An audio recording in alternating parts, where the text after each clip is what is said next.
প্রিয় দর্শক, শুরু করছি টাইম টেলিভিশনের নিয়মিত আয়োজন টাইম পলিটিক্স। আপনারা জানেন এই অনুষ্ঠানে আমরা বাংলাদেশের সমসাময়িক রাজনীতি নিয়ে কথা বলি। আমাদের সঙ্গে বরাবরের মতোই আজকেও দুজন অতিথি আছেন। নিউ ইয়র্কের অত্যন্ত পরিচিত মুখ, লেখক এবং অ্যাক্টিভিস্ট মিনা ফারা, এবং আছেন সাংস্কৃতিক সংগঠক, সাংস্কৃতিক কর্মী এবং ব্যবসায়ী ইকবাল লিটন। আপনাদের দুজনকেই টাইম পলিটিক্স অনুষ্ঠানে স্বাগত জানাচ্ছি। মিনা ফারা এবং ইকবাল লিটন, আপনাকেও। দর্শক, আপনারা জানেন এই অনুষ্ঠানের নিচে স্ক্রলে যে নাম্বারটি আপনারা দেখতে পাবেন, সেই নাম্বারে টেলিফোন করে আপনারাও আমাদের সঙ্গে সরাসরি এই আলোচনায় যোগ হতে পারেন। এই দুজন অতিথির কাছে যদি কোনো প্রশ্ন থাকে কিংবা কোনো বিষয়ে যদি আপনার কোনো বক্তব্য থাকে, তাহলে সেটিও দিতে পারেন। নিচে যে সরাসরি নাম্বারটি যাচ্ছে সেই নাম্বারে টেলিফোন করে আপনিও যোগ দিতে পারেন। আমরা আলোচনা শুরু করি। আলোচনা শুরু করব আমি মিনা ফারা আপনাকে দিয়ে। আমরা জানি যে গত কয়েকদিন যাবতীয় অভিজিৎ হত্যাকাণ্ড নিয়ে বাংলাদেশে বেশ আলোড়ন হচ্ছে। বিভিন্ন মাধ্যমে নানান রকম খবর বেরোচ্ছে। অভিজিৎ রায়ের হত্যাকাণ্ড নিয়ে মানুষের, দেশের এবং দেশের বাইরের মানুষের যথেষ্ট আগ্রহ রয়েছে যে কেন এই হত্যাকাণ্ডটি কেন হলো, এবং যুক্তরাষ্ট্র প্রবাসী প্রকৌশলী, ব্লগার এবং লেখক হুমকি থাকা সত্ত্বেও তিনি বাংলাদেশে গেলেন এবং সেটি হলো যে তিনি মারা গেলেন। আমি একটু প্রতিক্রিয়া জানতে চাই। আমরা দেখেছি যে ফেসবুকে অভিজিৎ হত্যাকাণ্ডের পরে আপনি অনেকগুলো স্ট্যাটাস দিয়েছেন। সেই সব স্ট্যাটাসে যারা এটি ফলো করেছে তারা এই বিষয়গুলো জানে আপনার অবস্থান, কিন্তু তারপরেও আমি একটু জানতে চাই আপনার প্রতিক্রিয়া। ধন্যবাদ অগণিত দর্শককে টাইম টেলিভিশনের। প্রথমে আমি অভিজিৎ হত্যাকাণ্ডের জন্য আমি খুবই দুঃখিত এবং নিন্দা জানাই। তার পরিবারের প্রতি আমার সমবেদনা। সেই বলে আমি বলতে চাই যে এই বিষয়টা নিয়ে বলতে গেলে 1 ঘন্টা লাগবে, কিন্তু 1 ঘন্টা তো সম্ভব না, কারণ এটার অনেকগুলি ডিমেনশন আছে। এতগুলি ডিমেনশন নিয়ে এই অনুষ্ঠানে আলোচনা সম্ভব না। তবে আমি চেষ্টা করব সামারাইজ করতে। আমি মনে করি যে অভিজিতের হত্যাকাণ্ড বিষয়টা এমন, সাকিব ভাই, সেটা হচ্ছে যে আপনার আগের যে ভূমিকম্পটা হয়, পরের আরেকটা ভূমিকম্প এসে আগের সুনামিটাকে ধুয়ে মুছে দিয়ে যায়। আরেকটা হয়, আমরা আগেরটা ভুলে যাই, পরেরটা নিয়ে ব্যস্ত হয়ে যাই। বর্তমানে আমরা মানে সুনামির পর এখন আমরা একটা অসম্ভব রকমের একটা অঘটন নিয়ে আবার ব্যস্ত হয়ে গেছি। মিডিয়াতে তুলকালাম চলছে। আমার প্রথম কথা হচ্ছে যে এই ধরনের সুনামি বারবার কেন হচ্ছে? এটা কি একটা ব্যর্থতাকে চাপা দিতে আরেকটা ব্যর্থতা, একটা ক্রাইসিস সামাল দিতে আরেকটা ক্রাইসিসের সৃষ্টি করা? এখানে কি কোনো ষড়যন্ত্র, একটার পর একটা ঘনীভূত ষড়যন্ত্র একটার পর একটা চলছে? মানে কেউ কি এখানে সামাল দিতে ব্যর্থ হয়ে এই ঘটনাগুলি ঘটাচ্ছে? কারণ অভিজিতের হত্যাকাণ্ডের পরে যে জিনিসগুলি খুব আমার কাছে রিলেটেড মনে হয়, বিডিআর হত্যাকাণ্ড, সাগররুনি হত্যাকাণ্ড এবং অভিজিৎ হত্যাকাণ্ড, এইগুলিকে যদি আমরা একটা ফ্রেমে আবদ্ধ করি, তাহলে আমরা দেখতে পাই যে কোনোটারই সমাধান হয়নি এবং হবেও না। কারণ একটা হত্যাকাণ্ড যখন ঘটে তখন এটার একটা প্রসেস থাকে, একটা প্রক্রিয়া। কোনো সময় কোনো প্রক্রিয়া ফলো করা হয় না, মিডিয়া ঝাঁপিয়ে পড়ে, কিছু লোককে তাৎক্ষণিকভাবে গ্রেপ্তার করা হয়। যাদেরকে গ্রেপ্তার করা হয়, আমি খুব আত্মবিশ্বাসের সঙ্গেই বলছি, লেখালেখিও প্রচুর করেছি। আজকেও নয়া দিগন্তে আমার একটা বড় একটা কলাম আছে, আত্মসংকটে বাঙালি বুদ্ধিজীবীরা। এখানে আমি লাহোর প্রস্তাব থেকে 5ই জানুয়ারি পর্যন্ত কভার করার চেষ্টা করেছি। আমি মনে করি এটা অনেকেরই পড়া উচিত, পড়লে ক্রাইসিসটা বুঝতে পারবে। আমি মনে করি যে তাৎক্ষণিকভাবে যাদেরকে গ্রেপ্তার করা হয়, আপনি দেখবেন গ্রেপ্তার করলে কিন্তু সবসময় তার সঙ্গে একজনকে দিতে হবে, ম্যাজিস্ট্রেটের উপস্থিতিতে করতে হবে, তাকে তার রাইটসগুলো পড়তে হবে, তারপর সবার সামনে। কিন্তু এখানে গ্রেপ্তারগুলো করা হয় রাতের অন্ধকারে, আমাদের অজান্তে। তারপর হঠাৎ করে আইন শৃঙ্খলা বাহিনী বলে সে কি বলেছে, রিমান্ডে নেওয়ার পরে সে কি স্বীকার করেছে। ফারাবির বেলায় আমরা দেখেছি যে ফারাবি নাকি স্বীকার করেছে, সেই হত্যাকাণ্ডের ব্যাপারে প্ররোচনা দিয়েছে। এগুলো হচ্ছে রাবের ভাষ্য। তো আইনের দৃষ্টিতে আমি যদি কোর্টে যদি চ্যালেঞ্জ করি, এটা কিন্তু গ্রহণযোগ্য হবে না। তার মানে কি, হত্যাকাণ্ডগুলো একতরফাভাবে ওয়াশ হয়ে যাচ্ছে এবং হত্যাকাণ্ডের পর হত্যাকাণ্ড হতেই থাকছে। এখানে আত্মপক্ষ সমর্থন, ন্যায় বিচার কোনোটারই আমরা কোনো কিছু দেখছি না। আমি প্রচুর স্ট্যাটাস দিচ্ছি এবং প্রতিদিন আমি শত শত উত্তর পাচ্ছি, সবাই জানতে চাচ্ছে হচ্ছেটা কি। এখানে শাহরিয়ার কবির সাহেব অন দ্য রেকর্ড বলছি, তার একটা বক্তব্য নিয়ে ফেসবুকে এখন তোলপাড় চলছে। উনি বলেছেন যে হত্যাকাণ্ডের 2 ঘন্টার আগে অজিত রায় মানে পদার্থবিদ উনি মানে অভিজিতের বাবা ফোন জি। করেছেন যে মুক্তামনা ব্লকটা দেশে বন্ধ, বিদেশে চলছে 2 ঘন্টা ধরে, কি ব্যাপার। শাহরিয়ার কবির সঙ্গে সঙ্গে বলেছেন আমাদের সরকার, আওয়ামী লীগ না, আওয়ামী লীগ সরকার তো এটা করবেন, তাহলে জামাত করেছে, কোট আনকোট। তখন ওখানে প্রশ্ন হচ্ছে এখন যে একটা সাইট যখন চলে সেখানে 2 ভাবে বন্ধ করা যায়। আমার একটা সাইট আছে, আমি জানি, আমি হচ্ছে আমার সাইটের অ্যাডমিন, আমি যে কোনো সময় www.minafara.com আমি বন্ধ করে দিতে পারি, যে কোনো সময় চালায় দিতে পারি। এখানে গভর্নমেন্ট কিছুই করতে পারবে না, যদি গভর্নমেন্ট চায় সে কিছু করতে পারবে।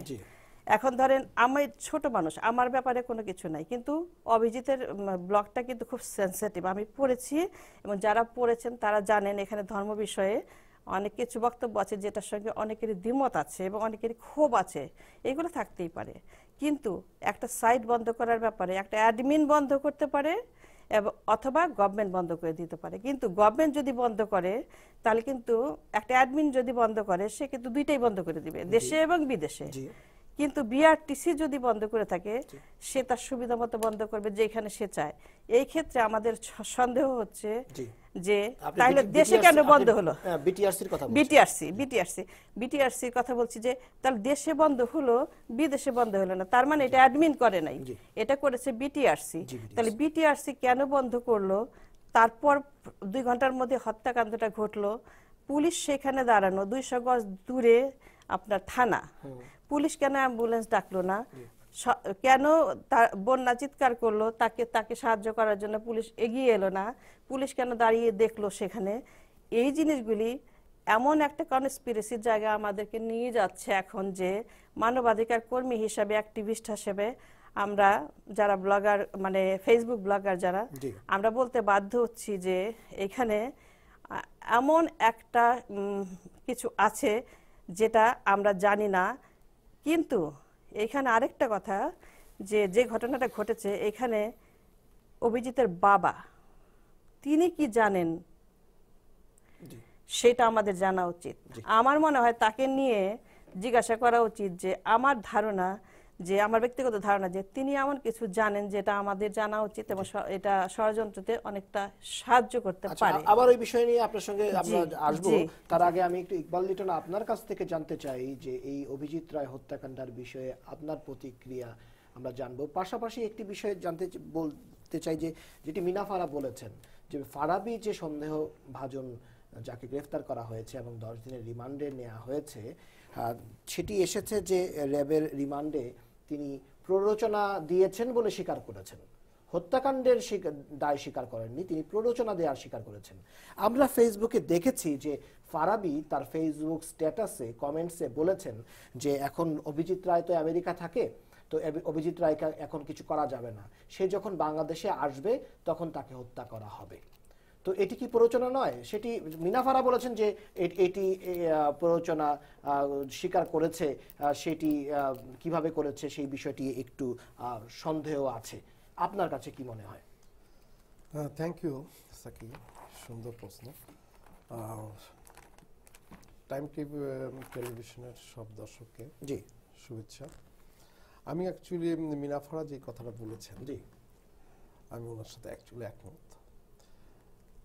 আর অভিজিতের মৃত্যুটা সত্যি খুব হৃদয় বিদারক, দুঃখজনক। জি সাথে সাথে তার পরিবারের সবাইকে আমি সমবেদনা জানাই। অবশ্যই।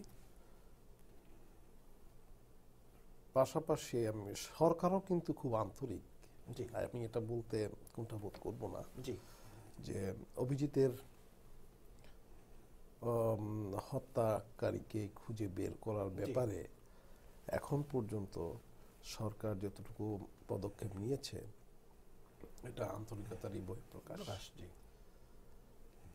যাই হোক, আমি শুধু একটা কথা বলতে চাই যে একটা লোক যদি একটা ধর্মে বিশ্বাস করে, একটা চিন্তা চেতনায় তার বিশ্বাস থাকে, জি তো ওই বিশ্বাসটাকে যদি আমি অন্য ধর্মের হয়ে যদি শ্রদ্ধাবোধ না থাকে, তা আমার আদর্শ মূল্যবোধকে আমি যদি সম্মান দিতে না পারি, জি, এটাও কিন্তু আমার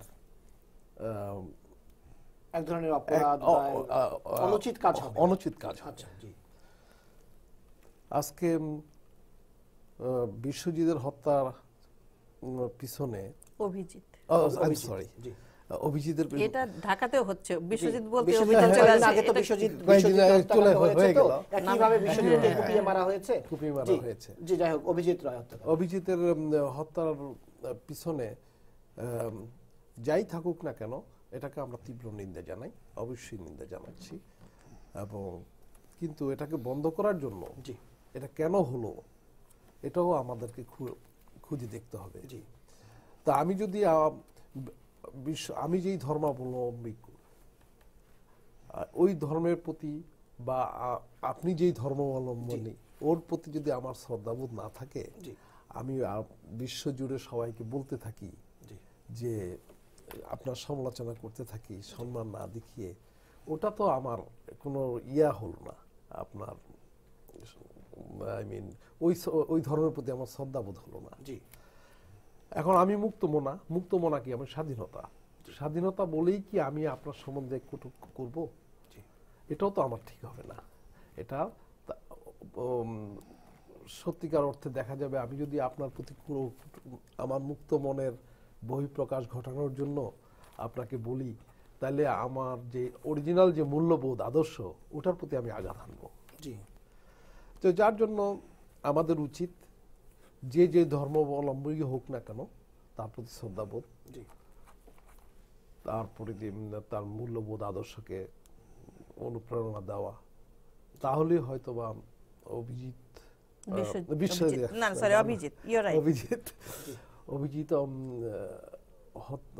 যে নিঃসঙ্গ হত্যা হয়েছে, ওটার আবার পুনরাবৃত্তি হবে না। জি, কিন্তু আপনি কি মনে করেন যে কেউ যদি ধর্মের বিরুদ্ধে কথা বলে, কেউ যদি কোনো নির্দিষ্ট ধর্মের বিরুদ্ধে কথা বলে, কিংবা সামগ্রিকভাবে সব ধর্মের বিরুদ্ধে কথা বলে, যেমন সাধারণত নাস্তিকরা করে থাকেন, যাদের ধর্মে বিশ্বাস নেই তাদের কিন্তু নাস্তিক বলি আমরা, তারা যদি সব ধর্মের বিরুদ্ধে কথা বলে, কিন্তু কেউ যদি নির্দিষ্ট করে কখনো কোনো ধর্মের প্রতি যদি তারা যদি বিরুদ্ধে কথা বলেন, তাহলে কি তাকে মেরে ফেলতে হবে?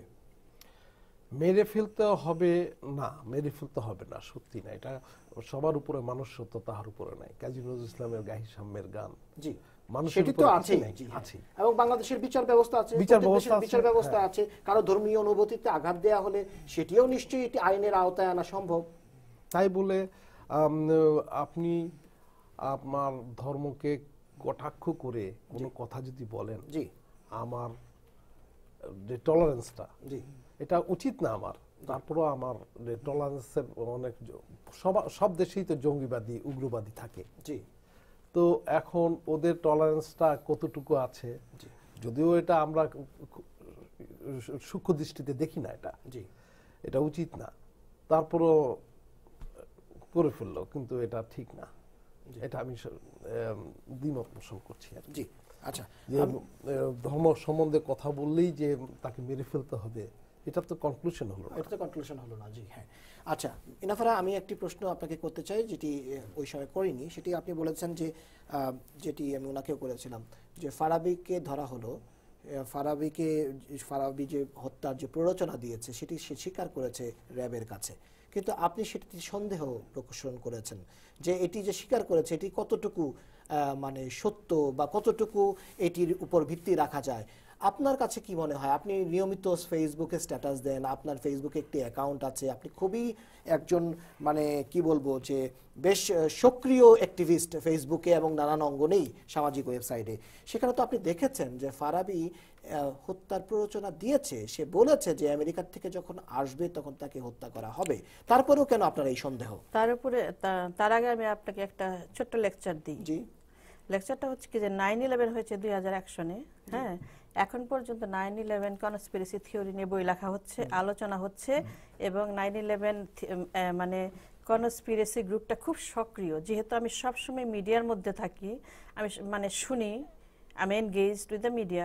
আমি সবসময় জানি যে 9/11 নিয়ে মানে কি দুইটা মেরুতে খুব দারুণভাবে বিভক্ত, এবং বলা হচ্ছে যে এটা ইহুদিরা নিজেরা করিয়েছে, এবং এর পক্ষে যে সমস্ত বইপত্র লেখা হয়েছে যথেষ্ট যুক্তি আছে। হয়েছে কি হয়েছে আমি জানি না, কিন্তু এগুলা পড়ার পরে আপনাকে সেগুলা একটা জায়গায় মূল্য দিতে হবে যে এটা কেন বলছে, নিশ্চয়ই এটার পেছনে কারণ আছে, তারা যথেষ্ট রিসার্চ করেছে। সুতরাং আমরা সবকিছু ফেলে দিতে পারি না, 1 নম্বর। 2 নম্বর, আমি আজকে আবারও বলবো আপনি এখানে বুদ্ধিবৃত্তিক সমালোচনা। ঢাকাতে 60টা শো হয় ডেইলি, প্রায় 130 থেকে 40 জন গেস্ট আসে। অধিকাংশ গেস্টই জানে না তাদের উত্তর কি, অধিকাংশ হোস্ট জানে না তাদের প্রশ্ন কি, অধিকাংশ কলার জানে না তাদের কোয়েশ্চেন কি। আমরা এইখানে রয়ে গেছি প্রায় 7 থেকে 8 বছর। সুতরাং আমাদের বুদ্ধির চর্চাটা যে পর্যন্ত না আমরা কয়েক স্টেপ উপরে নিতে পারবো, আমি মনে হয় আমাদের বাংলাদেশ জ্বলতেই থাকবে। বুদ্ধির মধ্যে এক ধরনের আছে যারা সত্যি সত্যি বোঝে না, আরেক ধরনের হচ্ছে যারা জ্ঞান পাপী। আমাদের বুদ্ধির চর্চাটা অনেক বেশি বাড়াতে হবে। ব্যারিস্টাররা যখন অবুঝের মতো আচরণ করে, ব্যারিস্টাররা যখন টেলিভিশনের টক শোতে অবুঝের মতো কথা বলে, আমি খুব অবাক হয়ে যাই। কারণ আমি 9/11 কনস্পিরেসি থিওরি থেকে শুরু করে Bosnia, Chechnya, Srebrenica, Armenia, Bangladesh, India, মানে ব্রিটিশ ইন্ডিয়া, হলোকস্ট, এগুলো পড়ার পরে না আমি সবকিছুকেই আমি কিন্তু বিশ্বাস করতে পারি না। কারণ আমি মনে করি আমাকে সৃষ্টিকর্তা একটা বুদ্ধি বিবেক দিয়ে পাঠিয়েছে, এবং এটা সর্বোচ্চ ব্যবহার আমাকে করতে হবে। আর তাছাড়া আমি 35 বছর আমেরিকাতে, যেহেতু আমি মেইন স্ট্রিট থেকে ওয়াল স্ট্রিট সব জায়গাতেই বিচরণ করেছি, সুতরাং আমার একটু অসুবিধা হয়। আমাদের টকশো, ঢাকাতে 7টা টকশোর যে অধিকাংশ গেস্টের কথা আমি মাঝে মাঝে শুনি, তারপরে আমার খুব কষ্ট হয় এদের বুদ্ধির অনুন্নতি দেখে। 9/11 থিওরি যদি এখনো যদি কনস্পিরেসি থিওরি বলেই যদি এখানে মানে কি হাইলাইটেড হতেই থাকে, এবং এটা নিয়ে বাংলাদেশেও কিন্তু বিশ্বাস করে যে 9/11 একটা কনস্পিরেসি থিওরি। এখন আমি আসি হ্যাকারদের কথায়। আমি কিন্তু আপনাকে এই কথাটা বলি যে পুরা মিডিয়া জগৎকে, মানে পুরা ডিজিটাল জগৎটাকে কিন্তু এখন কন্ট্রোল করছে হ্যাকাররা। রিপোর্ট একটা এসছে 2 সপ্তাহ আগে, গত বছর $7 বিলিয়ন হ্যাকিং হয়েছে। আপনার অ্যাকাউন্ট থেকে ওই অ্যাকাউন্টে চলে গেছে, এই অ্যাকাউন্ট থেকে এই অ্যাকাউন্টে চলে গেছে, কারণ পুরো কম্পিউটারটা ওদের দখলে চলে গেছে। ইউক্রেন, অস্ট্রেলিয়া, রাশিয়া, আর এইখানে ব্রাজিল, কয়েক জায়গাতে এই হ্যাকাররা খুব অ্যাক্টিভ, একটা সংঘবদ্ধ মাফিয়া চক্র। এরা বিভিন্ন উপায়ে কম্পিউটারের দখল নিয়ে নিচ্ছে, নিয়ে বিভিন্ন জায়গাতে টাকা পয়সা ট্রান্সফার করছে। কি হয়েছে? ওয়ালমার্ট, হোম ডিপো, এসব জায়গায় মিলিয়ন ক্রেডিট কার্ড চুরি হয়ে গেছে। আপনি জানেন 30-40 মিলিয়ন ডলার, আমার ক্রেডিট কার্ডটাও চলে গেছে ওখানে। তার মানে কি, এখন আমরা হ্যাকারদের দুনিয়াতে, হ্যাকারদের কাছে আমরা সম্পূর্ণ অসহায়। আর যে কোনো সময় আপনার অ্যাকাউন্ট চুরি হয়ে যেতে পারে, যে কোনো সময় আপনার এখানে 4-5টা অ্যাকাউন্ট খুলে আপনার অ্যাকাউন্ট উলট পালট, আপনার ব্যক্তিগত জীবন উলট পালট করে দিতে পারে। আপনাকে দেখাতে পারে যে আপনি 5টা মেয়ের সঙ্গে প্রেম করতেছেন, আমার দেখাতে পারে আপনি চুরি করছেন, দেখাতে পারে আপনি খুন করছেন, আপনি প্রমাণ করতে হবে আপনাকে, এবং আমেরিকাতে আপনি সেটা প্রমাণ করতে পারবেন। বাংলাদেশের ব্যাপারে যেটা হচ্ছে, সবকিছুই বলা হচ্ছে মানে কোন রকম আত্মপক্ষ সমর্থন ছাড়া এক পক্ষ থেকে বলা হচ্ছে যে তুমি দোষী, তুমি স্বীকার করছো। কিন্তু আমি যে দোষী না, আমি যে প্রমাণ করতে পারবো যে আমি এই কাজটা করি নাই, অথবা আমাকে যে দোষী প্রমাণ করার মতো যথেষ্ট যুক্তি তর্ক দিয়ে আমাকে যে সুযোগটা দেওয়ার যে সুযোগগুলো আছে মানে জুরিসপ্রুডেন্সে, সেই জিনিসগুলোর ব্যবহার, জুরিসপ্রুডেন্সের ব্যবহার একদমই নাই। ফলে কি হচ্ছে, আপনি বলছেন হ্যাঁ ও বলেছে এইটা, আমি বলছি ও বলেছে এইটা, ওকে খুন করতে চেয়েছে, ও টাকা চুরি করতে চেয়েছে, কিন্তু আইনের ব্যবহার করে, আইনের সর্বোচ্চ ব্যবহার করে, আইনের চোখে একটা কালো কাপড় দিয়ে যে প্রমাণ করার দুইটা নিক্তি যে দুই দিকে থাকে, এটা কিন্তু পুরোপুরি ভারসাম্যহীন হয়ে গেছে বাংলাদেশে। ফলে নৈরাজ্য চলছে। এবং ফারাবির ব্যাপারটাও একজন দর্শকের কাছ থেকে ফোন নিয়ে আসি। একজন দর্শক আছেন লাইনে। আসসালামু আলাইকুম দর্শক, আপনি নিশ্চয়ই আমাদের এই আলোচনা শুনতে পাচ্ছেন। আপনি আপনার নাম এবং পরিচয় দিয়ে আমাদের সঙ্গে এই আলোচনায় যোগ দিন। দুজন অতিথি আছে, এই দুজন অতিথির কাছে যদি কোনো প্রশ্ন থাকে সেটিও আপনি করতে পারেন। আসসালামু আলাইকুম। ওয়ালাইকুম আসসালাম। জি, আমি সম্প্রতি বাংলাদেশ থেকে এসেছি। আমার নাম মোহাম্মদ শহীদুল্লাহ। আমি টাইম টিভির একজন নিয়মিত দর্শক। জি। আমি মিনা ফারাকে স্পেসিফিক একটি প্রশ্ন করতে চাই। জি। ওনাকে অনেক আগে থেকে চিনি, ওনার বইমেলা সহ বিভিন্ন জায়গায় দেখেছি এবং ওনার বইয়েরও আমি একজন পাঠক। ওনার কাছে যে প্রশ্নটি, যে উনি তো দীর্ঘদিন যাবৎ একটি নির্দিষ্ট অবস্থানে ছিলেন যে যুদ্ধাপরাধীদের বিচার এবং মুক্তিযুদ্ধের সপক্ষে। সাম্প্রতিক সময়ে উনি তার বিপরীত অবস্থানে ওনার লেখালেখি এবং চিন্তা চেতনা দেখছি, এটি আসলে কেন? জি, আর আচ্ছা, আপনাকে অসংখ্য ধন্যবাদ। জি, দর্শক উত্তরটা আমি আপনাকে দিচ্ছি, আমাকে ভুল বুঝবেন না। আমি যে লেখালেখিগুলি করছি, লেখালেখি যদি ফলো করেন দেখবেন এখানে কেন আমি এই প্রশ্নগুলো তুলছি, এটার সঙ্গে সবসময় একটা করে উত্তর থাকে। বিচার হতে হবে নিরপেক্ষ, কিন্তু নিরপেক্ষ বিচার যদি না হয়ে যদি কারো ফাঁসি হয়ে যায়, সেখানে মানবাধিকার কর্মী হিসাবে আমরা অবশ্যই আপত্তি জানাবো সেটা, কিন্তু আপনাকে দেখতে হবে যে এখানে বিচারটা নিরপেক্ষ হচ্ছে কিনা। আপনি যদি দেখেন যে স্কাইপ কেলেঙ্কারি যেটা হয়েছে, এই স্কাইপ কেলেঙ্কারি পুরো ট্রান্সক্রিপ্ট আমি ট্রান্সলেশন করে অনেক খেটে খুঁটে আমি পত্রিকাতে দিয়েছি, এবং প্রায় 2 মাস আগে, আপনি যদি সময় হয় আপনি নয়া দিগন্তে যোগাযোগ করে কপিটা নিতে পারেন। সেখানে ট্রান্সক্রিপ্টে পুরাপুরি লেখা আছে যে ওরা কিভাবে নিজেদের মতো করে বিচারটা সাজিয়েছে এবং তারা কি করতে চাচ্ছে, যে কাকে ফাঁসি দিলে কার পদোন্নতি হবে এবং কেন ফাঁসি দিতে হবে, এবং এই যে ব্রাসেলস এবং নিউ ইয়র্কের মধ্যে যে নাকি বিচারের সঙ্গে সম্পৃক্ত না, একটা মানে কি অসাংবিধানিক একটা কাজ, এই যে জিয়াউদ্দিনের সঙ্গে যে ঢাকাতে বিচারকের যে আলাপ হচ্ছে, এইগুলা যদি আমেরিকাতে হতো বহু আগে শুধু মিস ট্রায়ালই না, যারা এগুলোর সঙ্গে জড়িত তাদের জেল জরিমানা হতো। এটা শুধু বাংলাদেশে সম্ভব যে স্কাইপ কেলেঙ্কারির পরেও এই বিচার চলতে পারে। আমি যেহেতু বুদ্ধিবৃত্তিক রাজনীতিতে বিশ্বাস করি, আমি বলবো স্কাইপ কেলেঙ্কারির যে ট্রান্সক্রিপ্ট এখনো ইউটিউবে আছে দেখতে পারেন, এরপরে মিস ট্রায়াল করে নতুন করে জাতিসংঘের তত্ত্বাবধানে তাদের উপস্থিতিতে নতুন করে মানে কি এটাকে অর্গানাইজ করে নতুন বিচারক, নতুন করে সমস্ত লয়ারদেরকে নিয়োগ করে তাদের তত্ত্বাবধানে নিরপেক্ষ বিচার হলে পরে ফাঁসি মওকুফ যাই হোক, আমার কোনো কিছু বলার ছিল না। কিন্তু স্কাইপ কেলেঙ্কারি পড়ার পরে, ওই ট্রান্সক্রিপ্ট পড়ার পরে আমি মিনা ফারাক কোনোদিনও বলতে পারবো না যে এই বিচার নিরপেক্ষ হয়েছে। জি, কিন্তু একসময় তো আপনি যুদ্ধাপরাধীদের বিচারের ব্যাপারে সোচ্চার ছিলেন নিউ ইয়র্কে। আপনি কিভাবে বুঝতে পারেন সাকিব ভাই যে আমি এখনো সেটা বলছি না? আমি বলছি যে এই বিচার নিরপেক্ষ হয়েছে, ওই স্কাইপ কেলেঙ্কারির পর আমি বলতে পারবো না। আমি বিচার চাই, কিন্তু আমি নিরপেক্ষ বিচার চাই, একদম সন্দেহাতীত। কারণ একটা লোক, আপনি জানেন 25% পরিসংখ্যানে দেখা গেছে আমেরিকাতে অতীতে যাদের ফাঁসি হয়েছে ডিএনএ পরীক্ষার পর দেখা যাচ্ছে প্রায় 20 থেকে 25% লোকের ফাঁসি হয়েছে, তারা কোনো ক্রাইমই করে নাই। এখন তাদেরকে জীবন আপনি ফিরাই দিতে পারবেন? আপনি তো পারবেন না। প্রত্যেকটা জীবন মূল্যবান, সুতরাং জীবন নেওয়ার আগে তাকে মেকশিওর করতে হবে এই লোকটা অপরাধী। কিন্তু স্কাইপ কেলেঙ্কারিতে যে সমস্ত তথ্য বের হয়ে আসছে যে ফাঁসি দিলে পরে তার পদোন্নতি হবে, তাকে আমরা প্রমোশন দিয়ে নিয়ে আসবো, যে কথা স্কাইপ কেলেঙ্কারিতে রয়েছে কোট আনকোট, তো তুমি একটা রায় দিয়ে দাও, তোমাকে আমি এখানে প্রমোশন দিয়ে নিয়ে আসবো। আমি এখানে কি বলবো বলেন? আমি বিচার চাই, কিন্তু আমি নিরপেক্ষ বিচার চাই, সন্দেহাতীত বিচার চাই। জি, আপনার কাছে এই বিষয়ে একটি আমি প্রশ্ন রাখবো বিরতির পর। তার আগে একটু ছোট্ট করে জানতে চাই যে যুদ্ধাপরাধীদের বিচারের প্রসঙ্গ যেহেতু এলোই, আপনার এই বিষয়ে মন্তব্য কি? আপনি একজন নিউ ইয়র্কের একজন সংস্কৃতি হিসেবে সাংস্কৃতিক সংগঠন হিসেবে বাংলাদেশের এই যুদ্ধাপরাধীদের বিচার প্রক্রিয়াটা কি আপনি কিভাবে দেখছেন? আমি যদি প্রগতিশীল একজন জাতীয়তাবাদী মূল্যবোধ আমার ভিতরে থাকে, সচেতন নাগরিক হিসেবে থাকে, আমি যুদ্ধাপরাধীর বিচারের পক্ষে। আমি চাই যে যেই 30 লক্ষ নরনারীর আত্মহতি দিয়েছে দেশের জন্য, ইজ্জত দিয়েছে, সেই দেশের স্বাধীনতার বিরোধী যারা করেছে, পাকিস্তানিরা কিন্তু গ্রামে গঞ্জে গিয়ে আমাদের বাঙালিরা যদি হেল্প না করতো, তারা 9 মাস যুদ্ধ হতো না, তারা 4 মাস 5 মাসের ভিতরে ওরা চলে যেতে বাধ্য হতো।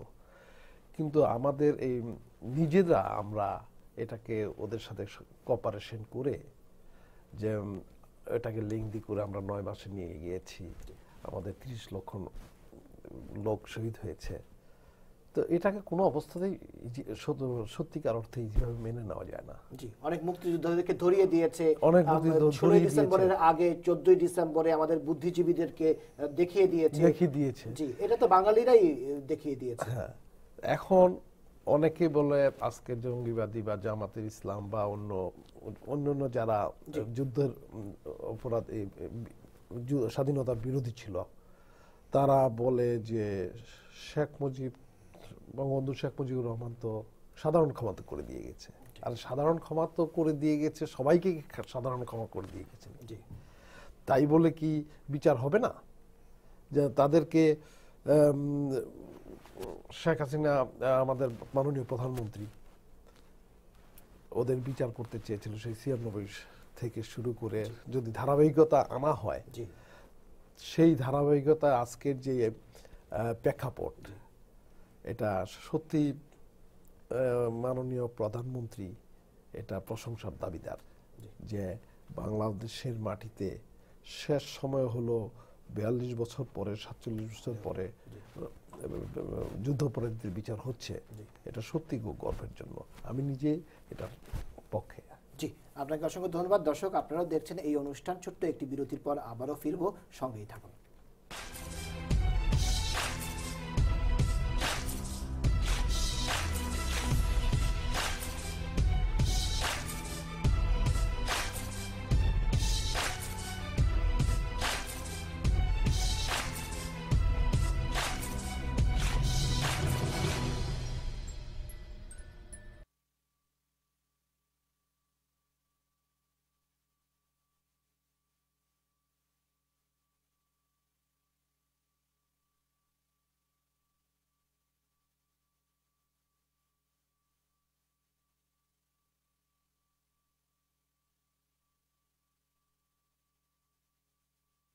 প্রতিদিন ফ্যাশন পার্কচেস্টারের স্টার্লিং এভিনিউ এবং ওডেল স্ট্রিটের কর্নারে পাচ্ছেন sari, blouse, three piece, jewellery, pyjama, panjabi, Islamic CD, DVD, বই, হিজাব, হজের ইহরাম ও সব ধরনের গিফট সামগ্রী, শেরওয়ানি, পাগড়ি সহ বিয়ের সরঞ্জামাদি শুধু বিক্রি নয়, ভাড়াও দেওয়া হয়।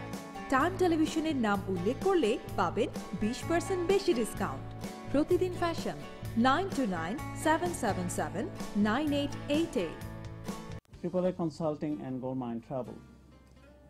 দীর্ঘ 1 যুগের বেশি সময় ধরে আমরা নিউ ইয়র্কের ব্যস্ততম জ্যাকসন হাইট অ্যান্ড জামাইকায় আমাদের সেবা দিয়ে যাচ্ছি। আমাদের সেবাসমূহ accounting, immigration, income tax and travel agent. আপনাদের যে কোনো ধরনের সেবা পেতে আমাদের সাথে যোগাযোগ করুন 718-478-0003।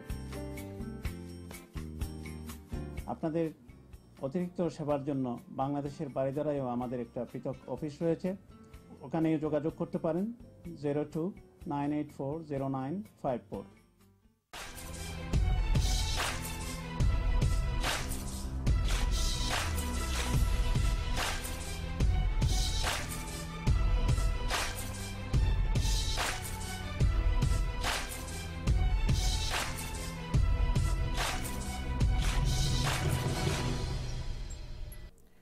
সুপ্রিয় দর্শক, আপনারা দেখছেন টাইম টেলিভিশনের নিয়মিত বাংলাদেশের রাজনীতি নিয়ে অনুষ্ঠান টাইম পলিটিক্স। সঙ্গে আছেন দুজন অতিথি, লেখক এবং অ্যাক্টিভিস্ট মিনা ফারা, এবং সঙ্গে আছেন সংগঠক, ব্যবসায়ী এবং সংস্কৃতি কর্মী ইকবাল লিটন।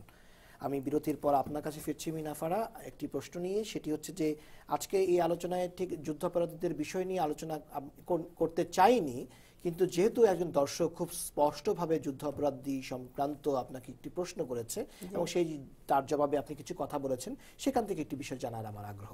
সেটি হলো, আপনি বলেছেন যে যুদ্ধাপরাধীদের বিচার প্রক্রিয়ার বিষয়ে যে স্কাইপ কেলেঙ্কারি ঘটেছে, স্কাইপে যে বিচারপতির সঙ্গে একজন ব্যক্তির যে কথোপকথন, সেটির মাধ্যমে যেটি বেরিয়ে এসেছে, সেইটা পুরো ট্রান্সক্রিপশন আপনার কাছে আছে, এবং তারপরে আপনি চিন্তা করেছেন যে এই বিচার প্রক্রিয়াটি স্বচ্ছ হচ্ছে না, এবং সেই সন্দেহ থেকে আপনি চান যে বিচার প্রক্রিয়াটি স্বচ্ছ হোক। সেই জায়গা থেকে কিছুটা হলো আপনি আপনার অবস্থানের একটি পরিবর্তন আমরা দেখেছি। আমার প্রশ্ন হচ্ছে যে শুধুমাত্র স্কাইপ কেলেঙ্কারির ঘটনার কারণেই আপনি আপনার অবস্থান পাল্টালেন বা আপনার চিন্তাটি পরিবর্তন হলো? আপনাকে একটুখানি কারেকশন করে দিই, আমার কাছে নেই স্কাইপ কেলেঙ্কারি এটা হচ্ছে ইউটিউবে আছে, ইউটিউবে হ্যাঁ, আছে, ইউটিউবে আছে এবং সারা ওয়ার্ল্ডে সবাই দেখেছে, জি। দেখেছে। সুতরাং এটা হচ্ছে একটা অনেক বড় একটা কনটেক্সটে, এটা জি। অনেকগুলি কনভারসেশন আছে, আমি কিছুটা তুলে ধরেছি। জি। আমি মনে হয় যে বুদ্ধিবৃত্তিক সমালোচনা খুব জরুরি হয়ে পড়েছে, কারণ আপনি না জেনে যখন মন্তব্য করবেন তখন সেটা দিয়ে কোনো কিছুই হবে না। আপনাকে প্রথমে জানতে হবে, জিনিসটা পড়তে হবে, তারপরে পরীক্ষা দিতে হবে, তারপরে ফলাফল যা হয় হবে। আমি জিনিসটা পুরো পড়েছি, স্কাইপ কেলেঙ্কারি না, আমি প্রথম থেকে যুদ্ধাপরাধীদের বিষয়ে আমি অনেক কাজ করেছি ওদের বিচার চেয়ে। আমি অনেক ডকুমেন্টারি করেছি, আমি ট্রাইব্যুনালে যখন ওষুধ ঘরে কিছু হয়ই নাই, গোলাম আরিফ টিপু উনি আমাকে নিয়ে ট্রাইব্যুনালে দেখিয়েছেন 2010 সনে না 11 সনে, আমি নিজে গেছি। সুতরাং আমার চাইতে বিচার কে বেশি চেয়েছে আমি জানি না। আমি নিজের পয়সা খরচ করে আমি সোহাগপুর গ্রামে গেছি, শেরপুরে আমার বাসার নানান ঘটনা, আমি প্রচুর কাজ করেছি এবং আমি সেক্টরস কমান্ডার্স ফোরামে যে আমি যুদ্ধাপরাধীদের বিচারের জন্য আমার কি কি আছে তাদেরকে আমি বলেছি। আমি চেয়েছি যে সুষ্ঠুভাবে এবং এদের বিচার হবে, বিচারে যা হবার হবে। সুতরাং এর স্কাইপ কেলেঙ্কারি তো অনেক পরে এসছে, আমার গবেষণা তো বহু আগে থেকে, মানে আমার গবেষণা বই আকারে প্রকাশ হয় নাই, কিন্তু আমি সবসময় লিখে যাচ্ছি ওই যে প্রবন্ধ আকারে। এবং আমি যেহেতু প্রবন্ধ লিখছি আমার বই লেখাটা হচ্ছে না, কিন্তু আমার মনের মধ্যে যত তথ্য আছে, কেউ যদি আমার কথাগুলি কোনো সময় শোনে এবং বিচার করে যে কিভাবে এখানে বিচার কাজে যে কিভাবে এখানে কি বলবো বিচার কাজটা যে ঠিক মতো হচ্ছে না, এটার পক্ষে আমার অনেক যুক্তি আছে। স্কাইপ কেলেঙ্কারি এটা শুধু একটা ডাইমেনশন, এরকম বহু ডাইমেনশন আপনাকে আমি দেখতে পারি। আমি একটু আসি। জি, সম্মানিত দর্শক, আপনি আপনার নাম এবং পরিচয় দিয়ে আমাদের সঙ্গে যোগ দিন। আসসালামু আলাইকুম। জি, আসসালামু আলাইকুম, আপনাকে শুনছি। জি, আমি হাসান মাহমুদ নিউইয়র্ক থেকে বলছি। জি, বলুন হাসান মাহমুদ সাহেব। আমার প্রশ্ন হচ্ছে একটি, সেই প্রশ্নটা হচ্ছে যে আমি একজন প্রবাসী হিসাবে আমি টেলিভিশন বিভিন্ন মিডিয়ায় পত্র পত্রিকায় যে জিনিসগুলো দেখি, আজকে মিনাফার কথার সাথে আমি একমত। হ্যালো, জি আমরা শুনছি, মিনাফারাও শুনছেন আপনার কথা। জি, মিনাফার কথার সাথে আমি আজকে একমত যে একটা দল করলে মানুষের দলের প্রতি অন্ধ হয়ে যায়। একটা মানুষকে যখন সমর্থন করে সেই মানুষের প্রতি সে অন্ধ হয়ে যায়, তার নীতি ন্যায় সবকিছু বিসর্জন দিয়ে তার পক্ষ অবলম্বন করে বলেন। আজকে আমি ওনাকে সাধুবাদ জানাই যে উনি যুদ্ধ অপরাধীদের বিচারের পক্ষে যে লেখালেখি কথাগুলো বলতেন, সেই মিনাফা আজকে ওই বিচারকে বিতর্কিত একটা অবস্থানে নিয়ে যাচ্ছে। কেন নিয়ে যাচ্ছে সেটাও বারবার উনি ব্যাখ্যা দিচ্ছে। তারপর আমার মনে হয় যে বাংলাদেশের 18 কোটি বা 16 কোটি বাঙালি বুঝতে কষ্ট হবে না যে আজকের বিচারগুলো, আজকে কোনো বিচারই নিরপেক্ষ নয়। আজকে বাংলাদেশে কোনো বিচার বিভাগ নিরপেক্ষ নয়। কেন নয়? যে আমরা জানি যে একজন আসামিকে শনাক্ত করার পরে তার জবানবন্দি ম্যাজিস্ট্রেটের আদালতে সরাসরি তার মুখের ভাষা প্রকাশ করা হয়। আর এখানে র্যাব রিমান্ডে নিয়ে কি শুনছে বা কি শোনে নাই সেটা প্রকাশ করা হয় যে সে স্বীকার করছে। তাহলে আপনি র্যাবকে কতটুকু সন্দেহ বা বিশ্বাস করতে পারেন যে আজকে যে র্যাবের সর্বোচ্চ পর্যায়ের অফিসারগুলো নারীর মধ্যে 7 জন লোককে। জি, আপনাকে অসংখ্য ধন্যবাদ। আমরা আসলে আপনার বক্তব্যের সারাংশটুকু বুঝতে পেরেছি। তিনি আপনার বক্তব্যকে সাধুবাদ জানিয়েছেন। জাস্ট এই দর্শকের ফোনটি নেওয়ার জন্য আপনাকে থামাতে হয়েছিল, আপনি বলুন। আমি বলছি যে এটা তো শুধু একটা ডিমেনশন, স্কাইপ কেলেঙ্কারিতে আসছে অনেক পরে। আমার গবেষণাগুলো এবং আমার সন্দেহগুলো যুদ্ধাপরাধীদের বিচার চাই, কিন্তু বিচার ঠিক মতো যে হচ্ছে না, এটার আমি 2011 সালে প্রথম কলম ধরেছি। আমি যখনই দেখেছি এখানে ব্যত্যয় ঘটছে, কেন আমার মনে হয়েছে, কারণ আমি আমেরিকাতে 35 বছর থাকি, আমেরিকার বিচার সিস্টেমের সঙ্গে আমি সম্পূর্ণভাবে পরিচিত, যেহেতু আমি একজন ব্যবসায়ী, ওয়াল স্ট্রিটে ব্যবসা করি, রিয়েল এস্টেটে ব্যবসা করি, সামাজিকভাবে অনেককে আমি জানি, যাদের বিভিন্ন বিপদ আপদ হয় আমি তাদেরকে পরামর্শও দিই। হ্যাঁ, তো আমি জানি যে বিচারটা কত ইম্পর্টেন্ট, সুবিচারটা কত ইম্পর্টেন্ট। এইখানে আপনি যদি একদিকে বলবেন যে তুমি বিচার করো, আর আপনি জনসভায় 30 লক্ষ লোকের 3 লক্ষ লোকের জনসভায় যে বলবেন ফাঁসি দিবে, রায় দিয়ে দেন, আপনি বিচারের হওয়ার আগেই যখন আপনি রায় দিয়ে দিচ্ছেন, আপনি দেখেছেন মন্ত্রীরা কিভাবে ফাঁসি হবেই, এই যে খালেদা জিয়া জেলে যাবেই, এই যে বিচারের আগেই তারা যে রায়গুলা দিয়ে দিচ্ছে, মানে কি আপনি যে যুক্তি আইন, আপনার জুরিসপ্রুডেন্স কোনো কিছুই আপনার মধ্যে নাই।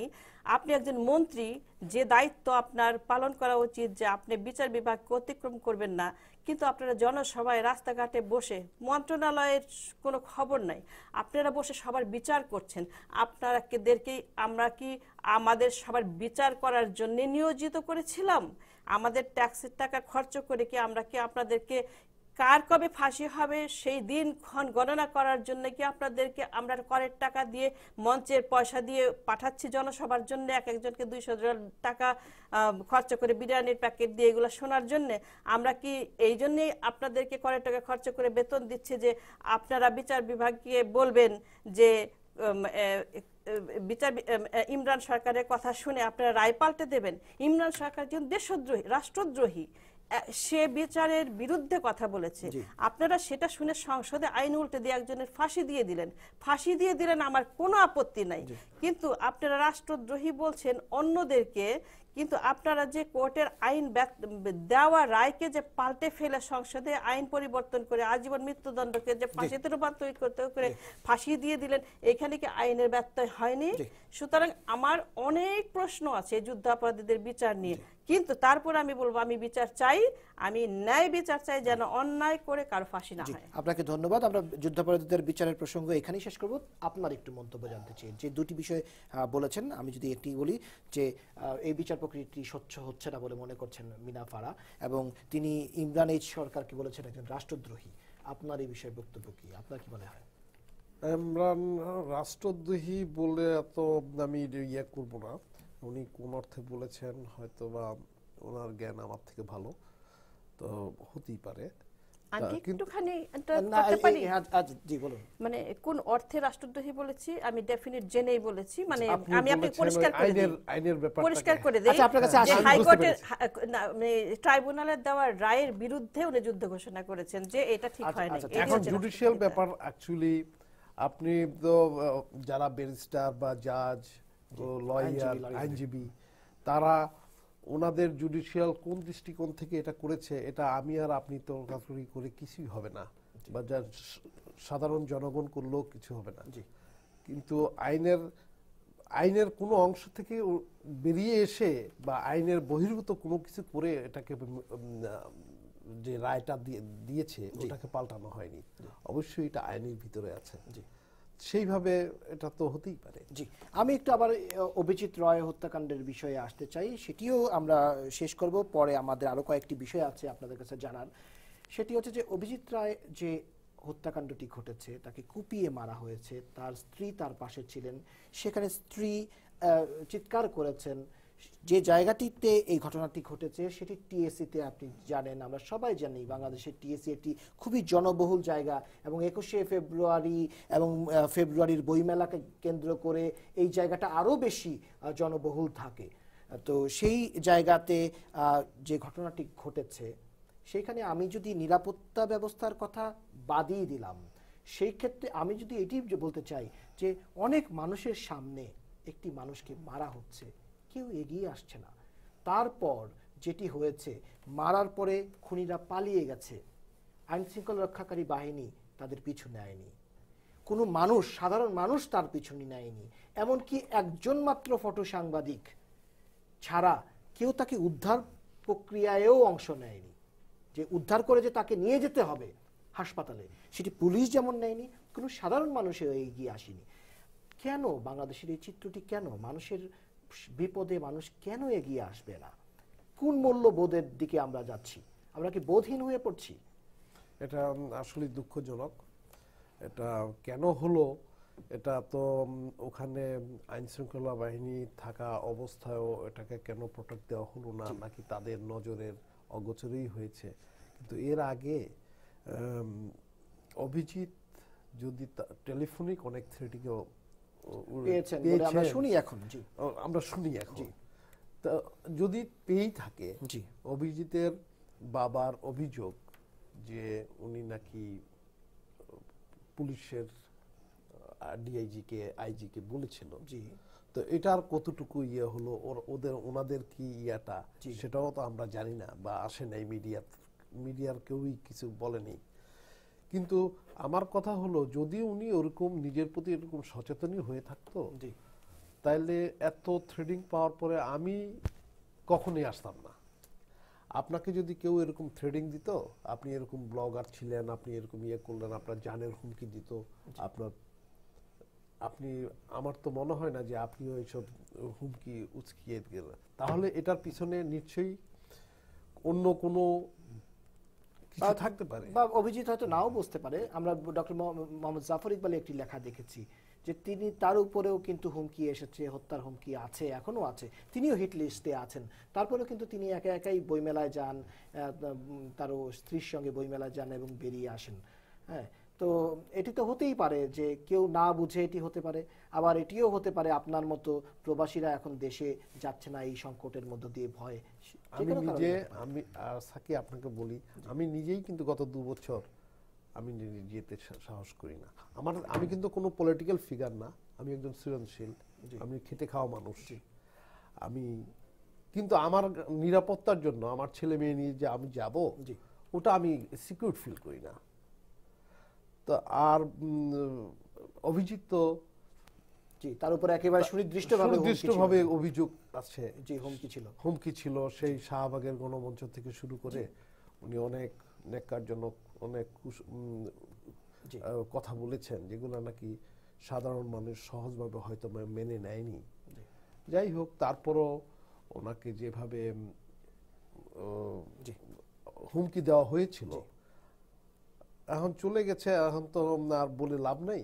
ওনাকে ওটা একটু মূল্যায়ন করা উচিত ছিল আর কি। কিন্তু এখন তো আর বলে লাভ কি। কিন্তু এটা দুঃখজনক যে তাকে এভাবে কুপিয়ে আইন শৃঙ্খলা বাহিনী ইয়া করে নেই, কিন্তু এভাবে কুপিয়ে মারা হয়েছে, এটা কোনো অবস্থাতেই মেনে নেওয়া যায় না। জি, আমরা আবারও একটি ছোট্ট বিরতিতে যাব। দর্শক, আপনারা দেখছেন টাইম পলিটিক্স। বিরতির পর ফিরব, সঙ্গেই থাকুন।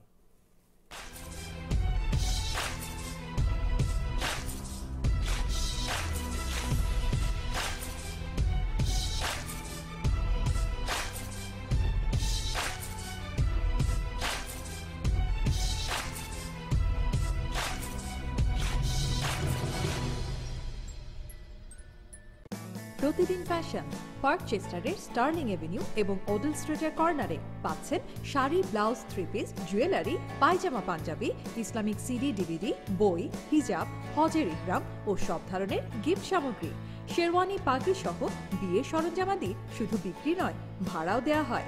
টাইম টেলিভিশনের নাম উল্লেখ করলে পাবেন 20% বেশি ডিসকাউন্ট। প্রতিদিন fashion 9297779888। AAA consulting and Goldmine travel. দীর্ঘ 1 যুগের বেশি সময় ধরে আমরা নিউ ইয়র্কের ব্যস্ততম জ্যাকসন হাইট অ্যান্ড জামাইকায় আমাদের সেবা দিয়ে যাচ্ছি। আমাদের সেবাসমূহ accounting, immigration, income tax and travel agent. আপনাদের যে কোনো ধরনের সেবা পেতে আমাদের সাথে যোগাযোগ করুন 718-478-0003। আপনাদের অতিরিক্ত সেবার জন্য বাংলাদেশের বারিধারায়ও আমাদের একটা পৃথক অফিস রয়েছে, ওখানে যোগাযোগ করতে পারেন 02-984-0954।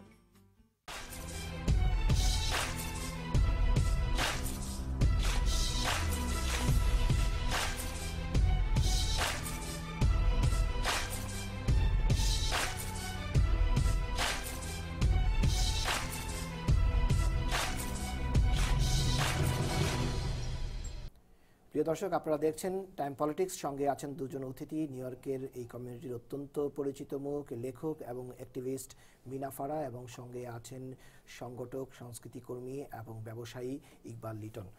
আমি বিরতির পর আপনার কাছে ফিরব বলেছিলাম, সেটি হচ্ছে যে অভিজিৎ রায় হত্যাকাণ্ড সম্পর্কে একটি বিষয় যেটি প্রশ্ন করেছিলাম ইকবাল লিটনকে, সেটি আপনাকে খুব সংক্ষেপে জানতে চাই, পরে অন্য প্রসঙ্গে যাব।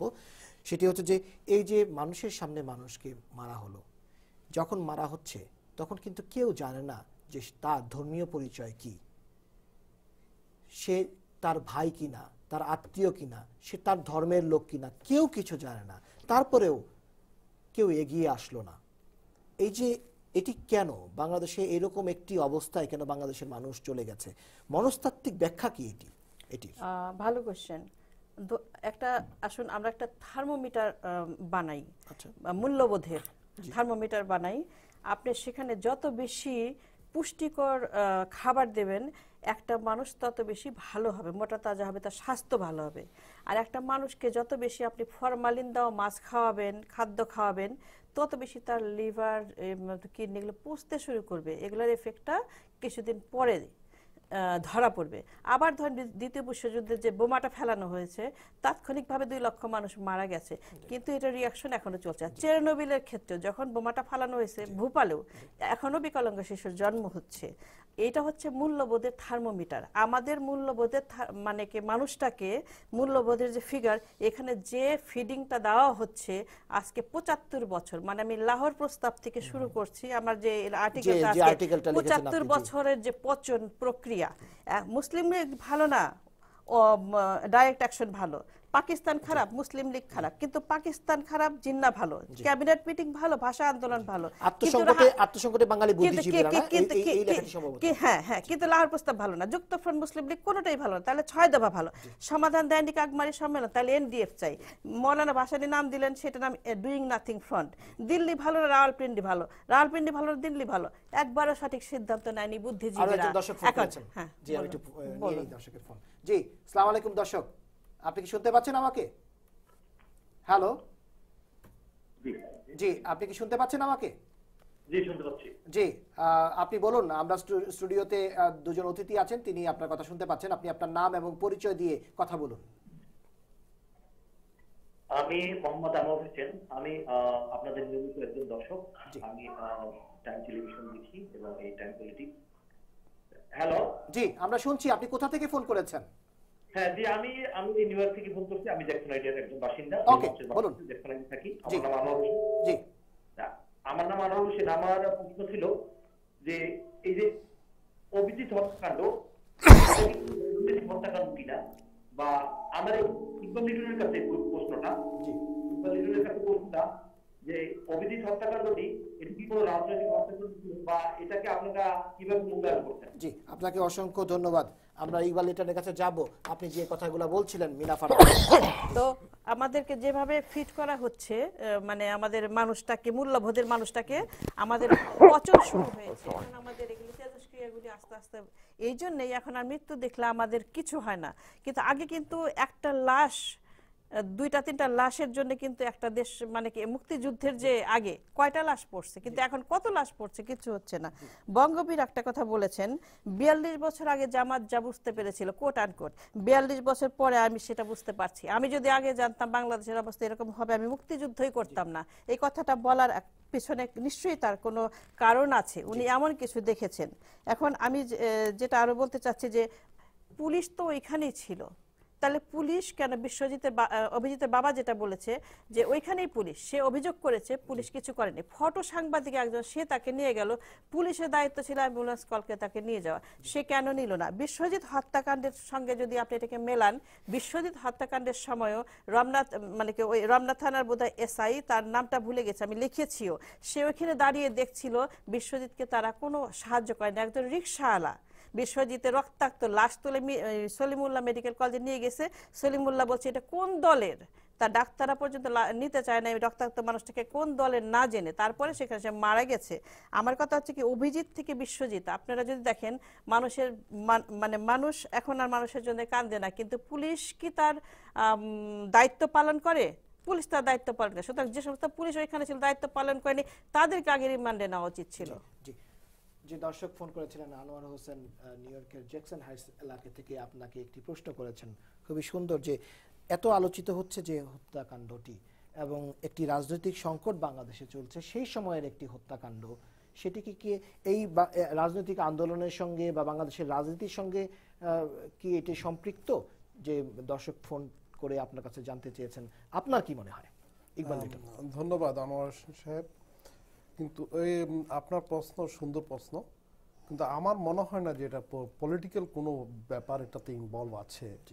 এটা আমি ওভাবে রাজনৈতিকভাবে এটাকে আমি মূল্যায়ন বা ব্যাখ্যা করব না। জি, বাংলাদেশের চলমান রাজনৈতিক সংকট নিয়ে যখন কথা এলোই, দর্শকই শুরু করে দিয়েছেন। আমি এখন সর্বশেষ আমাদের আলোচনা একদম শেষ পর্যায়ে চলে এসেছি।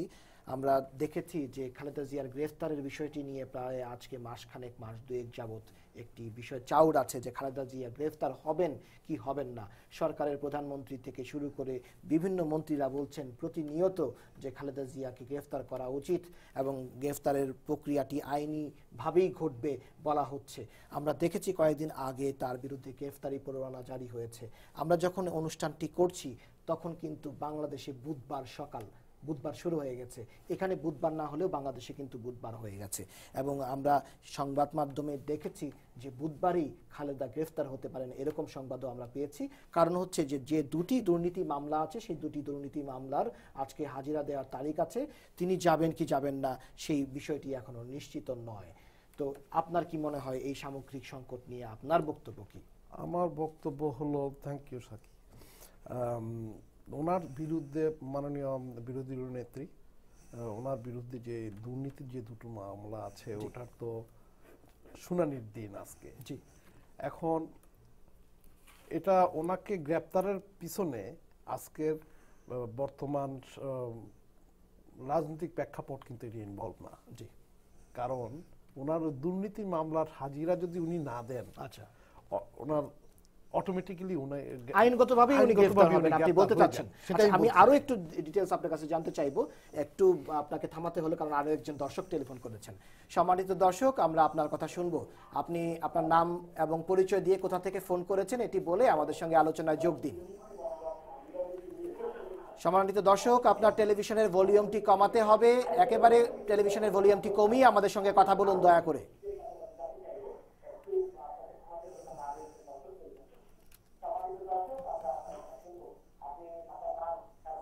হ্যালো হ্যালো দর্শক, আসসালামু আলাইকুম। জি জি, আপনার টেলিভিশনের ভলিউমটি কমিয়ে আমাদের সঙ্গে কথা বলতে হবে প্লিজ। জি, আপনাকে ধন্যবাদ। জি বলুন। বর্তমান বাংলাদেশের যে একটি সংকট চলছে, এই সংকটে প্রবাসী নাগরিক বাঙালিদের পক্ষ থেকে কোন উদ্যোগ কি আপনি কিছু ভাবছেন? জি, আপনাকে অসংখ্য ধন্যবাদ। আপনার নাম এবং পরিচয় জানতে পারিনি, আপনি যে কথাটি বলছিলেন বাংলাদেশের সমকালীন সংকট নিয়ে গ্রেফতার নিয়ে মাননীয় বিরোধী দলীয় নেত্রী। জি, বিরোধী দলীয় নেতৃত্ব বলা হচ্ছে না, কারণ আমরা সবাই বলি বিরোধী দলীয় নেত্রী, কিন্তু আসলে তো সংসদের বিরোধী দলীয় নেত্রী উনি নন, উনি এখন বিএনপি চেয়ারপারসন এবং সবচেয়ে বড় ভুলে যাই কারণ আমি তো ওনাকে বরাবরই দেখে আসছি। আচ্ছা, যাই হোক, তা এখন উনি যদি গ্রেপ্তার হয়ে যান তাহলে উনি হবেন ওই বিগত দিনের ওনার যে দুর্নীতির মামলা আছে উনি যদি শুনানি দিতে না যান তাহলে ওনার বেল রিনিউ হবে না, তাহলে ওনার গ্রেপ্তার হয়ে যাবেন।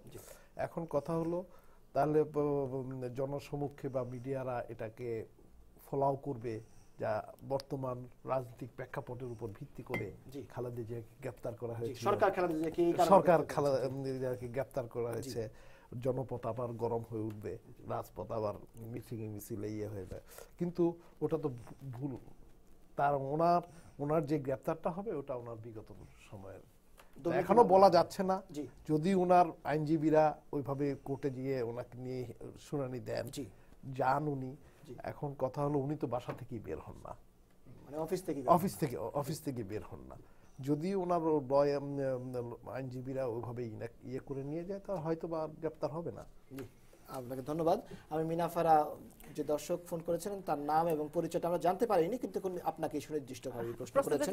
প্রশ্নটা ছিল যে এই যে রাজনৈতিক সংকট চলছে সেখানে প্রবাসীদের পক্ষ থেকে কিছু করার উদ্যোগের কথা আপনি ভাবছেন কিনা বা ইতিমধ্যে করে ফেলেছেন কিনা? আমি ধন্যবাদ দর্শক, আমি আসলে প্রশ্নটার উত্তর দিতে পারবো না, তবে বর্তমানে আপাতত আমি লেখালেখির মধ্যে আছি। একটা উপদেশ আমার আছে অবশ্য, দেশে একটা আমজনতার দল হওয়া উচিত, যেটা ভারতে আছে, মানে আম আদমি পার্টি। সেই ধরনের কোনো কিছু হলে আমার মনে হয় যে there may be some possibilities that we can take some initiative and help our country. That's all I can say for now. জি, আচ্ছা, আর রাজনৈতিক সংকট নিয়ে এখন রাজনৈতিক সংকট নিয়ে আমার কয়েকটা, আমার এখানে একটা আইপ্যাড আছে, আপনাকে এটা আমি জানি না ক্যামেরাতে ফোকাস করা যাবে কিনা। অর্থনৈতিক দুর্দশার একটা চিত্র আজকের ইনকিলাবে প্রকাশিত, অর্থনৈতিক দুর্দশার একটা চিত্র আজকের ইসেতে আসছে, যে 2014 সালে 49% বিজনেস আমাদের হাত ছাড়া হয়ে গেছে। দৈনিক ইনকিলাব ডেট হচ্ছে আজকের ডেটে আর কি, আপনারা দেখে নিতে পারেন, এটা হচ্ছে 4 মার্চ, দেখে নেবেন। আমি সারাদিন এই খবরগুলি ফলো করি। তো এইভাবে বিজনেসগুলো আমাদের দেশ থেকে চলে যাচ্ছে এই সংকটের জন্য। বিদেশিরা বলছেন যে খালেদা জিয়া যদি গ্রেপ্তার হয় তাদের ধারণা সংকট আর ঘনীভূত হবে। আমার বিশ্বাস দেশে সাইলেন্ট সিভিল ওয়ার চলছে, এবং সেটা এই সরকার যদি অসুস্থ রাজনীতির থেকে বেরিয়ে না আসে তাহলে পরে ব্যর্থ বাংলাদেশ একটা অনিবার্য পরিণতির দিকেই বাংলাদেশ যাবে।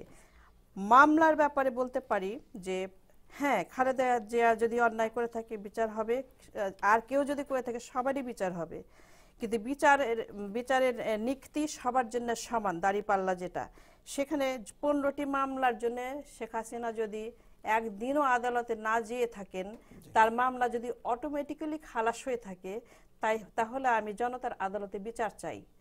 এই জন্য যে আমি একজন মানবাধিকার কর্মী, আমি কোনো দল করি না।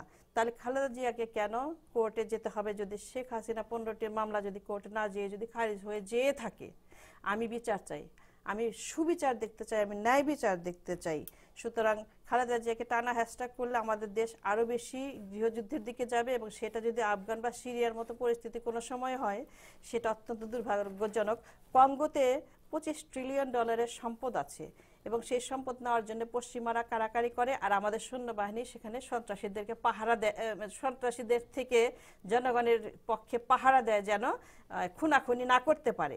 আর আমাদের দেশে বিদেশিরা হামলে পড়েছে। বাংলাদেশ আগে তলাবিহীন ঝুড়ি ছিল, এখন বঙ্গোপসাগর জয়ের পরে এটা একটা বিশাল মানে সম্পদের দেশ হয়ে গেছে। বিদেশিরা হামলে পড়েছে, আর আমাদের সেনাবাহিনীর লোকেরা এখন এখানে খুনাখুনি করছে। ক্রস ফায়ারে 69 দিনে 114 জন ক্রস ফায়ারে নিহত হয়েছে। এটা হচ্ছে 59 দিনে 114 জন ক্রস ফায়ারে নিহত হয়েছে। সুতরাং আমরা কি আলাদা আফ্রিকার থেকে, আমি তো বুঝি না।